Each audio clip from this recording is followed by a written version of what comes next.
Alright, so today I was able to take my 89 Cherokee off-road for the first time with my metalcloak 3.5 inch short arm lift kit. And I have to say that I'm quite impressed again with the ride comfort that I get from the metalcloak. Because I installed it, but had a bad head gasket, which I've since fixed. It took me a few months to get around to doing that though, so you know, it's really my first chance getting to try it out. And it definitely is a comfortable vehicle to ride in. Sorry for the dripping water. It's a bit of mud out today from the rain this last week, so I sprayed everything down to clean it up a bit. But I'm very happy with the ride comfort both on and off-road with it. I've had, well, when I first bought this, it had a 2-inch lift on it. It had just, I want to say they were the stock springs with a 2-inch puck here, and then there was a add leaf in the rear, but the springs both front and rear were sagging, so it actually didn't have much increased clearance than a stock Cherokee. And the ride quality on it was terrible. The shocks were shot, the springs, like I said, were sagging, and when I went off-road, in one of the pictures, if you go to anything I post in my build threads, I have a picture of that, and you can actually see where in the back I was on a slight hill on the front, and the back is just completely drooped. And then I have a lot of in the back, especially, not this is the front obviously, but in the back here and back here, I have a lot of rubbing from where it sagged back there when I was going off-road. And that obviously hasn't happened with the metalcloak lift. Now I did run into a problem today, and it's probably my fault. I probably installed something wrong with this sway bar disconnects. So when I initially installed them, these are screwed not quite as tight, because when I first had them installed, I installed them tight, and I smashed my finger today messing with them. I screwed them as tight as they would go, and I initially had this metal block up, reversed on top. Obviously the disconnects were on opposite sides, and it seemed to fit a little bit better on the sway bar. If you look, the sway bar comes down and then it's droops down like that, and I think it should be further down with that sway bar up a little bit further. And when I disconnected today and I swung this up to connect here, and I'm pretty sure I have these in the right spot, the sway bar here dropped down and was hitting the spring, so I actually had to reconnect it on the trail, and it was kind of hard to do because it's not flat ground. So I'm going to email metalcloak and ask them for either some pictures or maybe better instructions on how these should be installed, because obviously I have not installed them correctly. And one of the things that did happen is they were hitting up here and I actually poked a hole. Fortunately there's nothing there that I know of that it poked a hole into. It doesn't feel like it went into anything there, just into the sheet metal. And again, I have this obviously on the other side as well, so I'll need to hit that with some paint after I get this fixed so it doesn't rust. Not that my 89 Cherokee, you can see I don't have any rust on my Cherokee, which is one of the best things about it. But ride comfort was great. Nothing felt loose, nothing felt uncomfortable. I still need to, my tires are aligned. I did it with a tape measure, but my steering wheel's still a little off. So this week what I'm going to do is I'm going to jack up the front end, because I've put a couple 100 miles on it now that I've got it running again. And with my Patriot, I had a Jeep Patriot previously, and when I installed the lift on that, I drove it, and after 1,000 miles or so, I started to get some clunks in the suspension.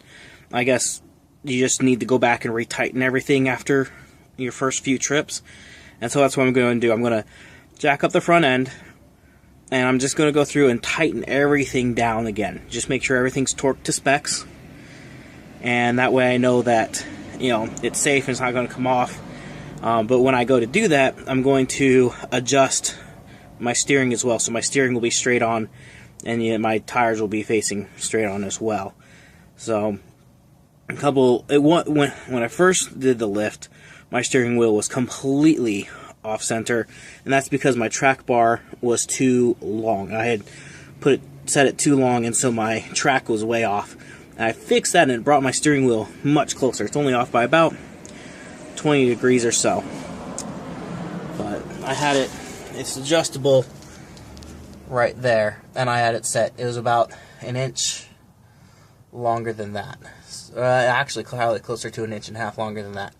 But I adjusted it, and it's much better now. So I'll go through, jack everything up this week, and just go through and tighten everything down again. Or I shouldn't say tighten, just check the torque on everything.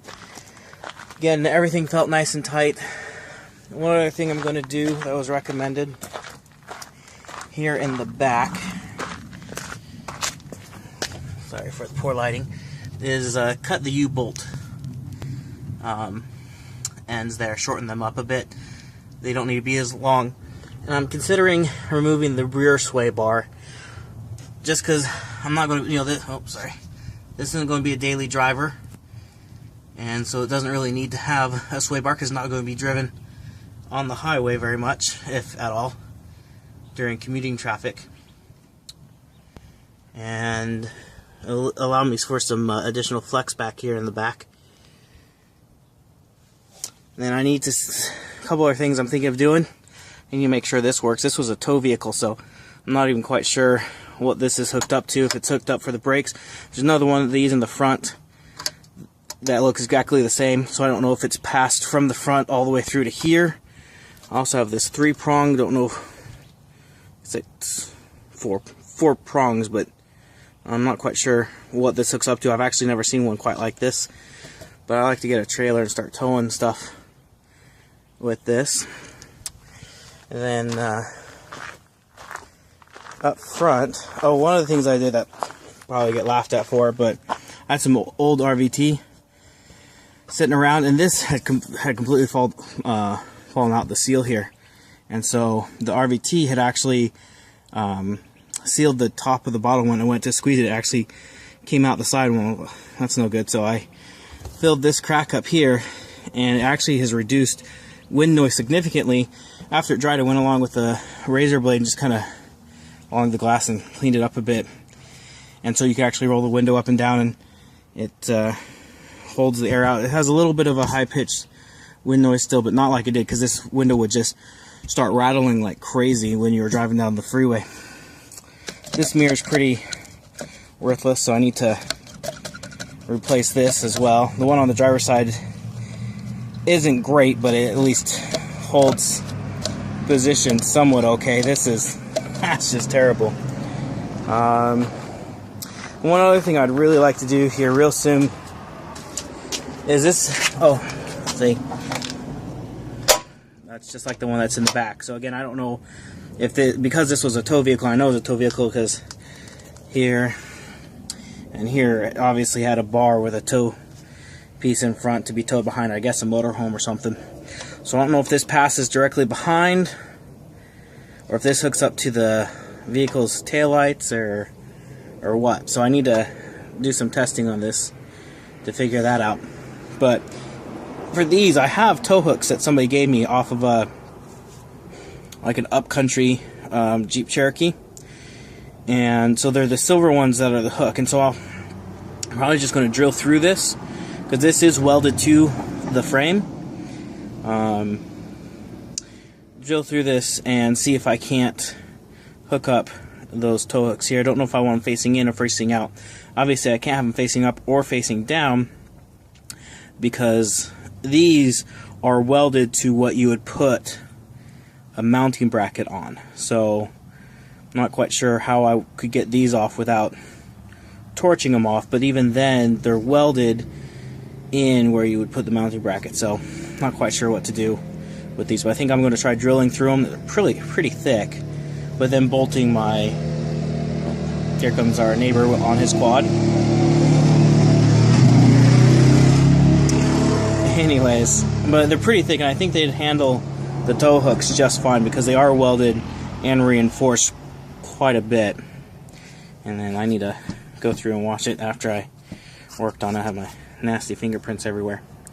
And that my oil leak is almost gone, and I'm leaking one from one spot. When I did the rear main seal, I replaced the oil filter, and the oil filter that I had was one of the ones that came with the Jeep when I initially got it, and I think the rubber seal on it's bad, and it's leaking from there. So I'm going to take that off and probably replace that here next week or so, just because it has a little bit of a drip, and that's annoying to have gone through all that work and still have a little bit of a drip that can be probably very easily cleaned up. So, but overall, very happy with my Jeep, very happy with its performance. Even my wife was happy with how comfortable the ride was today. She normally complains and moans about how uncomfortable it is to go out with me four-wheeling, but I had the wife and the 3 kids in the back, and the wife didn't complain, and the kids fell asleep and were happy and enjoyed the trip. So quite happy overall with today's ride. So if you have any questions about the metalcloak lift or anything else on it, I didn't get to try out my CB today because the person I was going to be going with ended up getting lost and ended up going to a different trail and was at least 2 hours away from where I was at. So we decided to, go without him. So still need to test my CB, see if that's working well. Oh, I also need to do my brakes. The brakes still have some life left in them, but the brake pads are cheap, crappy ones from, I'm guessing, Pep Boys, since the person who owned this previously got a lot of the work done at Pep Boys. And they don't last. They start to fade pretty quickly when they get hot. So I'll probably put, I don't know, maybe some drilled and slotted rotors on them so they stay cooler when I'm off-roading, and some better brake pads on there here pretty soon. They have no bite either. It's like trying to stop your car with Play-Doh. So, and I've bled the brakes at least 3 or 4 times, so I know the brakes are nice and bled. No air on the lines at all.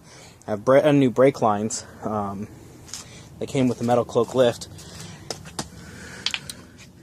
These ones here, and they're nice and long, and they're steel braided with a coating on them, so they're nice, not really nice brake lines there. So you can see where I was dripping oil on just everything. My rear main seal, when I went to, it was actually kind of funny, when I went to go pick the rear main seal out, I don't know if I put this in a previous video, I actually put the punch on it so I could tap it with the hammer, and when I kind of pushed on it with the punch to kind of hold it in place, it just slid out. It took no effort at all. That's just bubbled paint there.